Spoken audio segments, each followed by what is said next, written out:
of my friends say, girl, you better take care, 'cause that man is trouble, you best beware. And though deep down I know I might be headed for teardrops, now that you got me started, I just can't stop. No, no, 'cause I love you, baby. I can't let you go, baby. Buenos días, tardes o noches a todos. Comenzamos el primero de los 3 programas dedicados a la Edad Media con un tema que nunca habíamos tocado antes en Los Cuentistas. Sí, después de este descansito que nos hemos pegado, de casi un mes, vamos a viajar con nuestra máquina del tiempo durante 3 programas a la Edad Media y hoy concretamente vamos a conocer más de cerca qué son las cruzadas y los templarios y algunas cositas más. Porque como ya sabemos, para entender de lo que vamos a hablar hay que empezar siempre por el principio. Así que, bueno, perdonadme aquí la afonía, que parece que estoy un poco afónica y lo estoy, Ponemos en marcha la máquina. A ver, el botón este, sí, start. Y ¡nos vamos!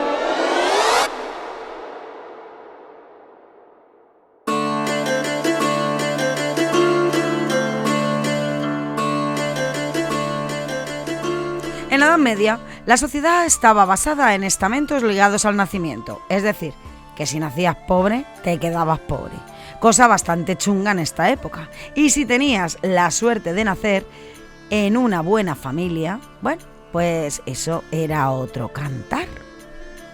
Los países estaban divididos en reinos que luchaban constantemente por conquistarse unos a otros. Ya hemos visto que España todavía no existía. Estaba el Reino de Castilla, el Reino de León, el de Aragón. Pero en el resto de Europa es que pasaba lo mismo, básicamente lo mismo. Explicándolo de forma rápida e informal, ya que no es el tema del podcast, y digo esto para que no nos acribillen los puristas, estos reinos estaban en constantes guerras unos con otros y como los reyes necesitaban gente que luchara por ellos, concedía títulos de nobleza, castillos y tierras a los que de entre la sociedad más pudiente, es decir, que más pasta tuvieran, estaban dispuestos a hacerlo. Para poner un ejemplo, pues contactaba con alguien y le decía, oye, tú si me ayudas, ¿vale? Si me ayudas a ganarle a este otro rey, pues te hago marqués, ¿vale? La palabra marqués significa algo así como el que protege la marca, y no es la marca de la ropa, ¿no? Esta palabra es la palabra marca, es la palabra que se utilizaba en aquellas épocas para designar las fronteras. Es decir, que el marqués era el que protegía la frontera. Este título, castillo y tierras, lo heredaba el primogénito y el resto de los hijos, que solían ser muchos en esa época, tenían 2 opciones. O bien meterse a caballeros y luchar por su rey, cosa que podía parecer chula, porque mola eso de ser caballero y tal. Tienes una armadura, un caballo, seguro que ligas un montón. Pero no era fácil porque entrañaba un riesgo enorme. Entrañaba el riesgo de perder la vida o alguna parte del cuerpo. También estaba la posibilidad, si no querías ser caballero y apreciabas en algo en tu vida, de meterte a la todopoderosa Iglesia. Y aquí tengo que hacer un inciso para que no se me moleste nadie. En este programa hablamos de historia y vamos a separar la Iglesia de la religión. En la Edad Media, la Iglesia, digamos, que se había apartado un poquito del buen camino. Y esto no lo digo yo, lo dice el Papa Gregorio VII, quien en 1075 decidió hacer una reforma gregoriana para eliminar ciertos vicios. Algunos países no incluyen esta reforma hasta 100 años después, así que en la época de la que estamos hablando, los malos hábitos estaban todavía en boga. Y dicho esto, y sin ánimo de ofender a nadie, continuamos. Lo de meterse a formar parte de la Iglesia era una buena opción. Un buen sitio para dormir, comida asegurada, derecho a la cultura, ya que eran los pocos que sabían leer y escribir en aquella época. Y además, si venías de una familia influyente, podías escalar socialmente y llegar a ser abad, cardenal u obispo. Además, tenemos que tener en cuenta que en los reinos cristianos europeos el rey no era el que más mandaba. No.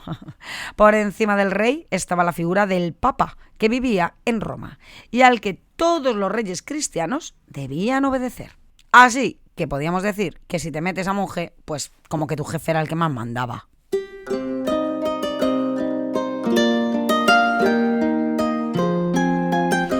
Pero, vale, aquí tenemos al rey, a los nobles, a los caballeros, Pero ¿qué pasa con el resto de la población? Bueno, pues que eran bastante pobres. Los agricultores trabajaban las tierras, normalmente de algún noble o algún señor, a cambio de parte de la cosecha y protección. Hay que tener en cuenta que era una práctica habitual en las guerras quemar los campos del enemigo, y como estaban todo el día en guerra, era mucho mejor trabajar estas tierras, y así, en caso de ataque, las puertas del castillo se abrían y podías librarte de que te mataran. No estaba mal. Y como en los alrededores de los castillos estaban los agricultores, los artesanos empiezan también a acudir allí a vender sus cositas, y aparecen los primeros mercados, y con ellos las primeras poblaciones que, si tenían un mercado fuerte, se convertirían en ciudades. Pero espera, momento, que me estoy yendo por los cerros de Úbeda.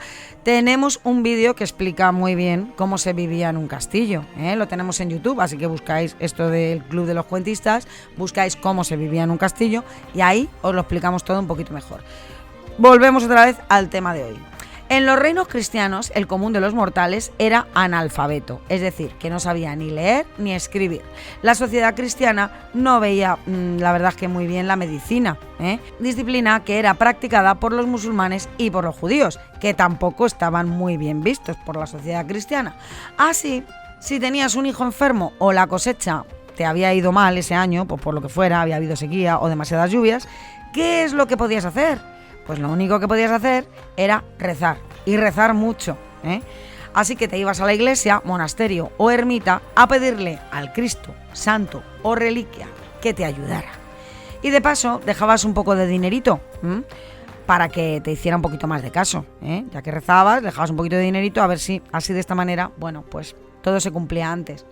Porque la verdad es que se consideraba que todas estas cosas, es decir, los cristos, los santos y las reliquias, podían hacer milagros.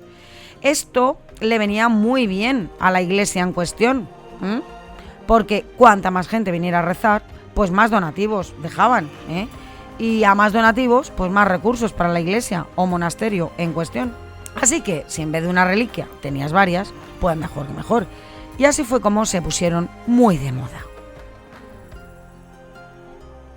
Pero vamos a explicar qué es esto de las reliquias, que es muy interesante. Vale, las reliquias eran objetos sagrados y las había de 3 tipos. ¿Y cuáles son estos 3 tipos?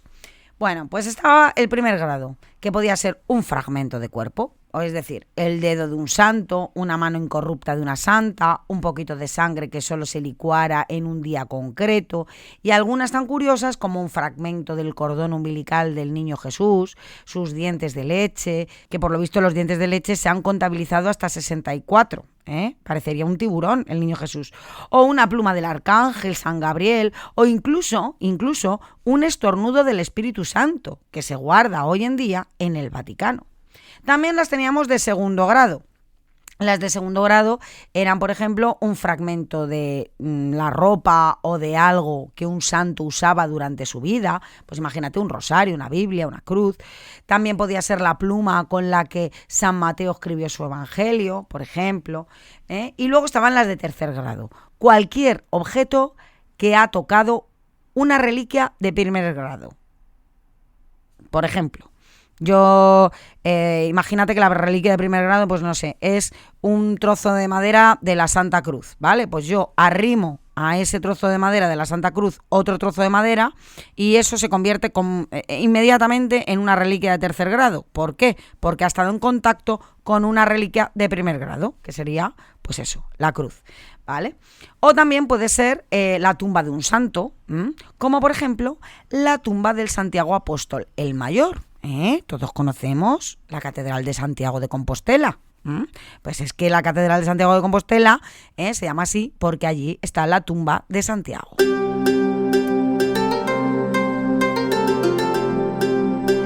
Pero y si el manto de una virgen podía obrar un milagro, imaginad ir a los lugares santos más importantes. A mayor esfuerzo, mayor posibilidad de que se te concediera lo que pides. Así comenzaron las peregrinaciones. Primero a Roma, considerado lugar santo por ser la residencia del Papa, ya que hemos visto ya que es el que más mandaba. Y ya en el siglo XI a Tierra Santa, por ser el sitio en el que había nacido y muerto Cristo. Por último, llega Santiago de Compostela, de la que acabamos de hablar, por haberse encontrado la supuesta tumba del apóstol Santiago el Mayor. En un momento en el que no había aviones ni trenes y en los que el camino lo tenías que hacer andando o en burro, estos nuevos destinos estaban llenos de peligros y obstáculos, como salteadores de caminos o fuertes tributos por los que los señores locales te hacían pagar. Pero el sentimiento religioso, unido a la esperanza de aventuras y fabulosas riquezas en Oriente, sedujo a muchos peregrinos que al volver a sus hogares relataban sus penalidades. Ahí tenemos otro vídeo, en el Club de los Cuentistas, en el que hablamos de Egeria, que también es gallega. Nada, ya sabéis, Club de los Cuentistas, Egeria. Y aquí empieza todo el pitoste. En 1095 los turcos toman Jerusalén en Tierra Santa y los cristianos bizantinos que viven allí lanzan una señal de SOS.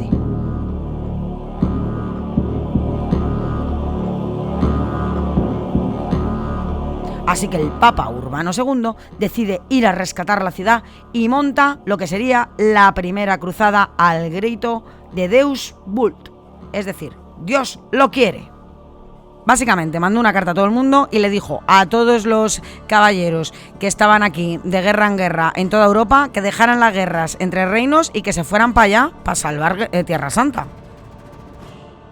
Dicha expedición militar culminó con la conquista de Jerusalén en 1099. Algunos de los caballeros que participaron en la primera cruzada pues decidieron quedarse allí a defender los santos lugares y a los peregrinos cristianos que viajaban a ellos. De entre todos esos caballeros se erigirá un rey para esta tierra, que será Balduino I, y que concederá a estos caballeros, que eran 9, la mezquita de Al-Aqsa, situada en el interior de lo que antaño, al loro, sería el templo del rey Salomón, para que fuese su hogar y cuartel general. Hugo de Payens creará algo que no existía: una orden de caballeros monástica, es decir, monjes y guerreros a la vez, y la llamará la Orden de los Pobres Compañeros de Cristo del Templo de Salomón, que para abreviar será los Caballeros del Templo, en francés del Temple, y para los amigos, los Templarios. Esto no fue fácil, porque si eras monje se suponía que no podías matar a nadie. ¿Cómo se comía esto? Aquí aparecerá una figura imprescindible que se llama Bernardo de Claraval, un hombre muy santo, muy inteligente y con gran reputación. Bernardo de Claraval intercederá por ellos y convencerá al Papa de la necesidad de tener un ejército de soldados en Tierra Santa. Estos evitarán que se haga ningún mal a los peregrinos y que si estos soldados pertenecían a la Iglesia, pues oye, mejor que mejor. Esto no había duda, se trataba de una guerra santa, es decir, una guerra de religiones, y se pondrían unas normas muy estrictas, entre las que estaría la orden de no matar nunca jamás a ningún cristiano, y así quedaría oficialmente fundada la orden, pero como decimos, con unas normas muy estrictas. Vamos a poner un ejemplo. Como monjes religiosos tendrían que dedicar su vida a Dios, guardar el celibato y las horas de rezo, harían voto de pobreza, no pudiendo tener ninguna propiedad. Además llevarán un manto blanco con una cruz roja patada como insignia, la cabeza rapada y la barba larga, al contrario de la moda de la época, que les gustaba esto de llevar melenita y nada de barba, muy afeitaditos. Como soldados, se entrenarían en la lucha y en la resistencia al enemigo y cuidarían de sus caballos como de sí mismos. No podrían matar nunca jamás, como hemos dicho, ningún cristiano y nunca podrían abandonar la batalla y huir. Aquí hasta el final. Fijaros que entre las normas que tenía el Temple era la de que no iba a haber rescate. Ya hemos visto muchas veces pues que los turcos cogían a gente cristiana y lo que hacían era luego pedir rescates por ellos. Bueno, pues en este caso a los templarios nadie los cogía. ¿Por qué? porque sabían que por mucho que lo cogieran nadie iba a pagar un rescate con ellos porque lo tenían prohibido. Así que estos señores, estos monjes guerreros, siempre luchaban hasta el final, es decir, que luchaban hasta la muerte. Además, como eran monjes soldados, no tendrían que pagar ningún tributo a ningún rey y solo obedecerían las órdenes del Papa. Su entrenamiento era durísimo y las pruebas para entrenar en la orden también. Podríamos decir que fueron el primer ejército de élite, porque como ya hemos visto en los cuentistas, en la Edad Media no había ejércitos como tal, cada uno aquí entrenaba por su lado. Sin embargo, ellos forman un primer ejército con estrategias. Durante su estancia inicial en Jerusalén se dedicaron únicamente a escoltar a los peregrinos que acudían a los santos lugares, ya que su escaso número, que eran 9, como recordamos, no permitía que realizaran actuaciones de mayor magnitud.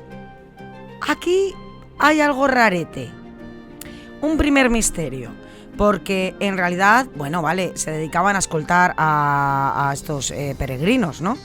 Pero realmente hay muchas dudas de ¿qué hicieron durante esos primeros años estos templarios allí en el templo de Jerusalén? Bueno, esto lo vamos a dejar para luego, para el final, ¿eh? Ya ponemos aquí una notita de misterio.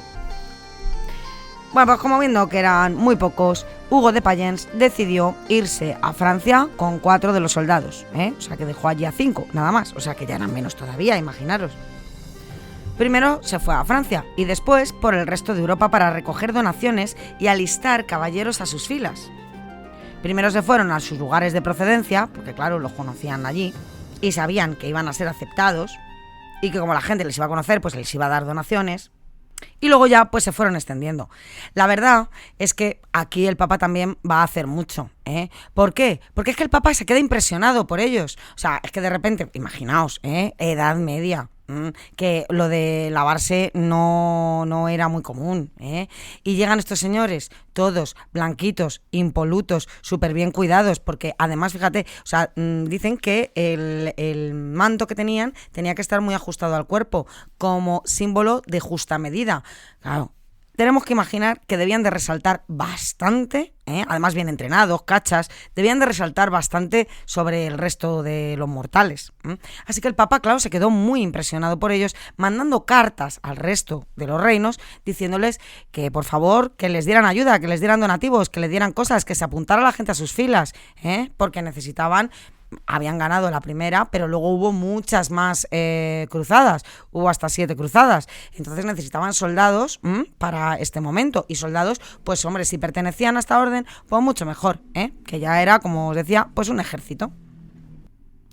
Así que en muy poquito tiempo, y gracias a ellos y a la inestimable ayuda del Papa, pues consiguieron reclutar, fijaros, cerca de 300 caballeros. Caballeros, recordemos que los caballeros solamente podían ser gente importante, porque no todo el mundo tenía dinero para ser caballero, O sea, caballeros que normalmente eran nobles. Aparte, luego estarían los escuderos, los hombres de armas, los pajes. Vamos, que los templarios caían bien. Su aspecto, como he dicho, impoluto, siempre limpios y de blanco, su regla de pobreza en un momento en el que la iglesia acumulaba los mayores tesoros, su carácter protector, la gente les daba donaciones, les daba campos, encomiendas, en todos los países de Europa. Y llegaron a acumular, pues, un porrillo de propiedades. Pero aquí hay otra duda. Oye, pero si tenían voto de pobreza, ¿para qué necesitaban tanto dinero? Pues oye, para mantener a sus tropas en Tierra Santa, que estaba muy lejos, que había que comer, que los caballos costaban mucha pasta y las armas también. Hacia 1170, es decir, unos 50 años después de su fundación, los caballeros de la Orden del Templo se extendían ya por tierras de los actuales países de Francia, Alemania, Reino Unido, España y Portugal. Su expansión territorial contribuyó a incrementar enormemente su riqueza, la mayor en todos los reinos de Europa. A la hora de dar donaciones, pues la gente lo hacía de buena gana. Unos por ganarse el cielo, otros para quedar bien con la orden. De ese modo la orden recibía posesiones y bienes inmuebles, parcelas, tierras, títulos, derechos, porcentajes en bienes e incluso pueblos y villas enteras, con sus correspondientes derechos y aranceles. Muchos nobles europeos confiaron en ellos como guardianes de sus riquezas e incluso muchos templarios fueron usados como tesoreros reales. Así fundaron un montón de encomiendas por toda Europa.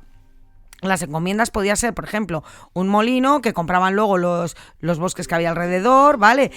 De ahí sacaban dinero porque hacían granjas y tal, sacaban dinero y todo ese dinero iba destinado, volvemos a decir, a formar tropas para las diferentes cruzadas. En muy poco tiempo, esta red de encomiendas se convirtió también en una red de comercio a gran escala de Inglaterra hasta Jerusalén, que ayudada porque también crearon una impresionante flota de barcos en el Mediterráneo, suya, propia, compitió con los mercaderes italianos. O sea, imaginad qué poderío. Dicen que construían estos barcos especialmente para transportar a los caballos hasta Tierra Santa, es decir, que los hacían de tal manera para que los animales no sufrieran durante el traslado. Curiosamente, esta red de encomiendas solo tenían una distancia de un día a caballo, de tal manera que un comerciante siempre se podía alojar por la noche en un sitio seguro. Es decir, yo iba viajando y entonces yo me alojaba en esta encomienda templaria, seguía viajando, al día siguiente me alojaba en la otra encomienda templaria. Claro, esto está muy bien. Esto es como alojarse, por ejemplo, yo qué sé, en un monasterio. Nada más que los monjes, pues eran guerreros. Ahí no se metía ni Dios, ahí no te robaban. Y no solo supieron crearse todo un sistema de mercado, sino que se convirtieron en los primeros banqueros desde la caída de Roma. La usura, es decir, el préstamo de dinero a cambio de intereses, estaba terminantemente prohibida en los reinos cristianos. Por eso eran los judíos los que se dedicaban a prestamistas. Pero ellos, los templarios, pudieron hacerlo, porque los intereses que pedían, que eran menos que los que pedían los judíos, no eran un beneficio, sino que eran una donación a la orden. Así que no había usura. Llegaron a prestar dinero incluso al rey de Francia, pero ellos no sabrían que precisamente esto sería su fin. Pero esto lo dejamos para un poquito después, ¿eh? Ahora vamos a seguir viendo lo listos y lo espabilados que eran estos chicos, porque es que eran listísimos, ¿eh? Así pues, crearon libros de cuentas, la contabilidad moderna, los pagarés e incluso la primera letra de cambio. En esta época era muy difícil transportar dinero en metálico por los caminos. Imaginaos a estos peregrinos, ¿no?, que tenían que llevar dinero para todo el viaje. Y entonces hicieron una cosa muy curiosa. O sea, ellos lo que hacían es que yo, por ejemplo, imagínate que me voy a Santiago de Compostela de peregrinación, y yo cojo, me voy a una encomienda templaria y le digo, oiga, que le dejo aquí tanto dinero, ¿vale? Ellos me van a dar un papel sellado donde me van a decir que yo he dejado en esa encomienda tanto dinero. Yo sigo andando y cuando se me gasta el dinero que llevo encima, me voy a otra encomienda templaria y le digo, oye, que yo en la encomienda templaria de tal sitio he dejado este dinero, que quiero retirar 2.000. Y entonces me daban estos 2.000, me apuntaban en ese papel que me habían dado 2.000 y de esa manera yo podía ir retirando todo mi dinero en cualquier encomienda templaria. ¿A qué no suena esto? ¿A qué no suena esto? Pues a los cajeros automáticos, que lo inventaron ellos. Ahí está.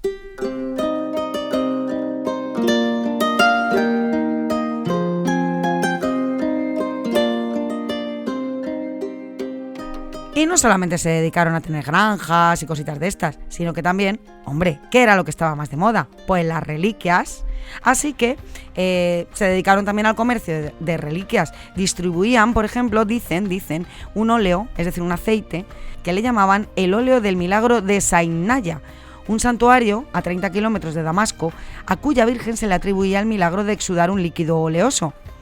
Lo embotellaban en pequeños frasquitos y lo distribuían por Occidente. Al parecer, también comercializaron numerosos fragmentos, como hemos dicho antes, del Lignum Crucis, es decir, de trocitos de madera de la supuesta cruz donde había sido crucificado Cristo, y que se decía habían encontrado ellos. Pero como decimos, siempre sus operaciones económicas tuvieron como meta dotar a la orden de todos los fondos suficientes para mantener en Tierra Santa un ejército en pie de guerra constante. Y todo ese dinero se guardaba en Francia, en una gran torre. Ay, con lo listos que eran estos chicos, de verdad. En algún momento tenían que haber metido la pata, si es que... Bueno, vamos a hablar ahora del fin de los templarios. Hemos dicho que el dinero de los templarios estaba en Francia, sí, y ahí estaba también Felipe IV de Francia, Felipe IV el Hermoso, que no nuestro Felipe IV, que es que se llama igual. Bueno, pues es que a Felipe IV no le gustaba el poder que tenían los templarios. No. Él quería una Francia fuerte en la que el único poder fuera el rey, o sea, él. Y los templarios solo obedecían al Papa. Así que por mucho que les dijera nada, pues no le iban a hacer ni caso. Le molestaban los templarios. Además, da la casualidad de que Felipe IV debía mucho dinero a los templarios. Dinero que habían prestado para salvar a su abuelo, Luis IX, que había sido apresado y tras ser capturado habían pedido, en la séptima cruzada, ya la última, habían pedido un rescate por él. Y entonces no había pasta y le tuvieron que pedir el dinero a los templarios. Y este dinero pues se lo debía Felipe IV el Hermoso. Bueno, pues necesitaba la pasta de los templarios porque él decía, a ver, ¿cómo puedo hacer para no pagarles? Y ya no solamente cómo puedo hacer para no pagarles, sino cómo puedo hacer para no pagarles y quedarme con toda su pasta, ya que estamos pues a tope. Entonces se le ocurre una idea, dice, bueno, pues voy a hacer que un sobrino mío ingrese en la orden, pero no, los templarios, que eran muy listos, dijeron que Nanay fue rechazado. Así que buscó por toda Europa a algunos templarios que hubieran salido de la orden así como malamente para buscarle los trapos sucios, y encontraron a un tal, perdón por la pronunciación, Esquier de Florian, que era un espía a las órdenes tanto de la corona de Francia como de la corona de Aragón. Les acusó de que en los ritos de iniciación, bueno, pues como que cometían herejías, es decir, hacían sacrilegios contra la cruz, que adoraban a ídolos paganos, como un tal Baphomet, que era una cabeza barbada. Bueno, yo qué sé, les acusaron de un montón de cosas, ¿vale? Como que renegaban de Cristo, que hacían pues prácticas que no eran muy religiosas. Bueno, pues Felipe con todo esto pues se frotó las manos, claro, y despachó correos a todos los lugares de su reino, con órdenes estrictas de que nadie los abriera hasta el jueves. El 12 de octubre de 1307, en la que se podría decir que fue una operación conjunta simultánea en toda Francia, en esos pliegos se ordenaba apresar a todos los templarios y requisar todos sus bienes. De esta manera, en Francia, Jacques de Molay, que era el último gran maestre de la orden, y 140 templarios fueron encarcelados durante la madrugada, fijaros, del viernes 13. Viernes 13. Sí, viernes 13. De ahí viene lo de el viernes 13 negro, en toda Europa. Nosotros tenemos martes y 13, pero en la mayoría de los países es viernes 13 y es porque apresaron a los templarios. Sí, es por eso. La resistencia de los templarios pues fue muy poquita. ¿Por qué? Porque la mayoría de los que quedaban en las encomiendas pues eran guerreros de avanzada edad, eran los más mayores. Los jóvenes se encontraban preparando una cruzada en la base de Chipre.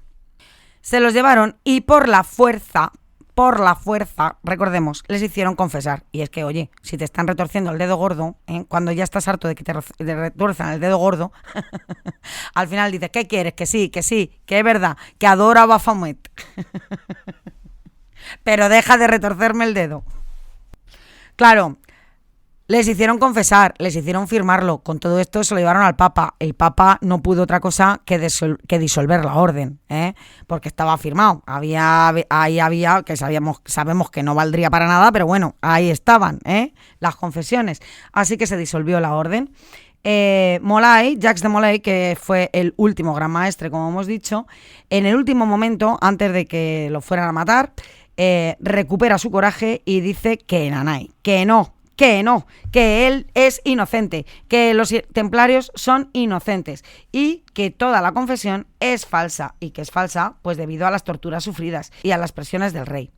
Jacques de Molay fue arrojado a la hoguera junto con Godofredo de Charnay, atados a una estaca frente a las puertas de Notre Dame.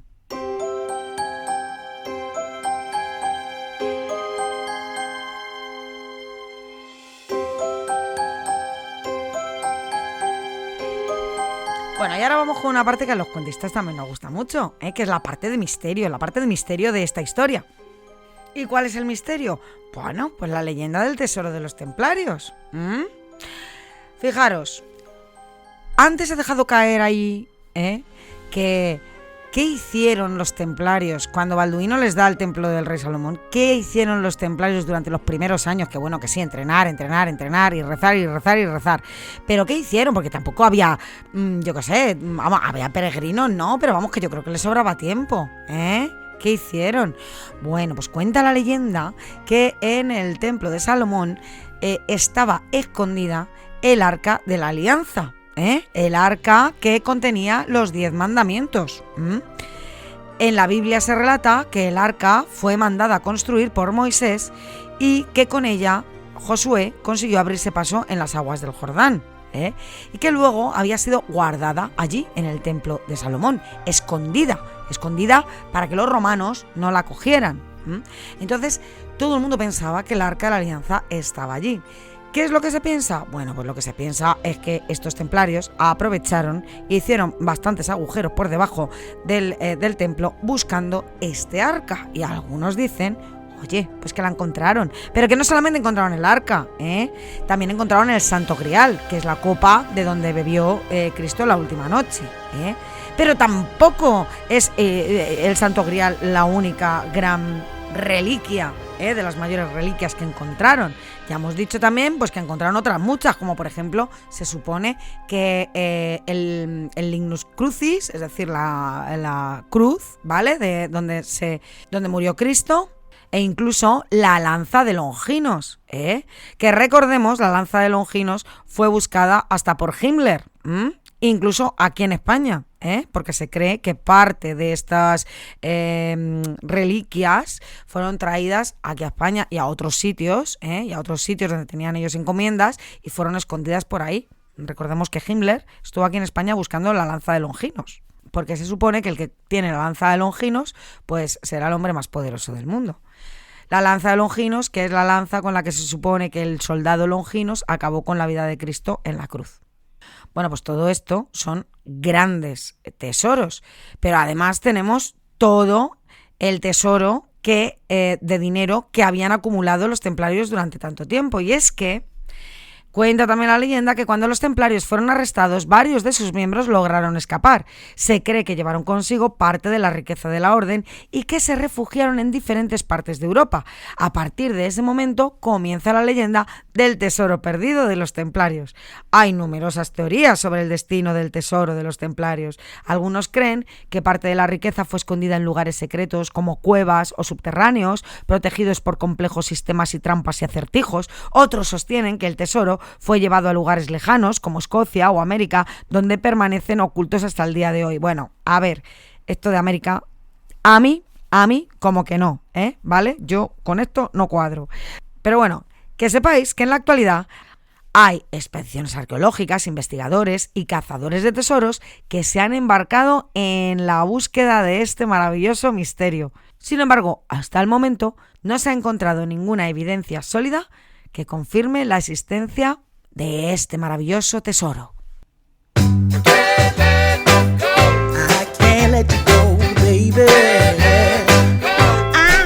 Bueno, y hasta aquí nuestro programa de hoy. Nada, espero que os haya gustado, espero que hayáis aprendido mucho sobre estos templarios.